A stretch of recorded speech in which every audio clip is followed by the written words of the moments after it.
Tim, and I'm just an old average runner. Wanted to take this opportunity and say that I had the privilege last week of running the Savannah Southern Half Marathon. It was the inaugural race in Savannah, and so just a quick little recap of the race. 5 points or 5 critiques about the race. 4 of them good. I'll start with the one that everybody wants to know about, which is the swag. Great swag, limited but very high quality. So a good long sleeve tech running shirt, a nice canvas bag, and then the metal was extremely nice, one of the nicer metals around. So I would give the swag a 4.5 out of 5. So number 2, I'm going to kind of loop 2 and 3 together, which is the course as well as the release of the course. So the course ran through downtown Savannah, the historic district. Good flat course if you want to try to PR. Lots of twists and turns, but the roads were nice. They did a staggered start, so this is 2 and 3. So the course being 2, 3 being the staggered start. They had, I think, up to 4 waves, maybe 5 waves of runners being let go throughout the race, so that that spread the course out a few minutes in between each release, between each wave. So I think I was in the 3rd wave, and I think there was about 9 minutes between the start of the race and the time I crossed the start line for the chip start. So by the time you got through, and if you were, and I was trying to set a PR, it was a good course to do that on.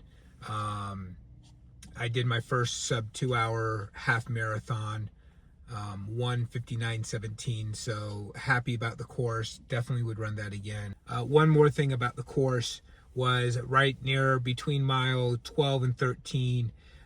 You got to run through the Savannah Bananas Stadium. So they took you in through kind of the front of the stadium, out onto the field, around the outfield, and then back out onto the street. And then the last half mile, 6/10 of a mile, to the finish line. So it was a great way to finish that course there. For number 4 would be the pre and post race kind of prep or pep rally.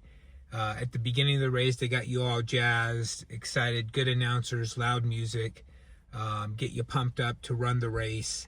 And then also very encouraging at the end of the race as you're coming down that last 10th of a mile across the finish line. Then number 5, and this is the only negative, and it's, I think, a pretty solid gripe, was the bag check. The bag check was actually the night before. So, and actually kind of the afternoon before. The expo shut down at 5 p.m. on Saturday. There was no race day pickup. There might have been a race day pickup, but they charged you $20 for that. Not totally uncommon. I've been to other races where they didn't have a race day pickup. But the bag check and the start and finish line were in 2 different locations. It was a point to point.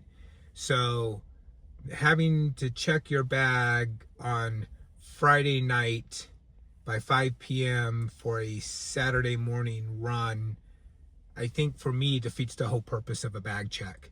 Typically I'll wear a jacket or sweatpants or something to keep me a little warm as I'm, kind of warming up or walking to the race. And then want to throw all those in a bag and check it so I can pick it up after the race. I'm totally unable to do that.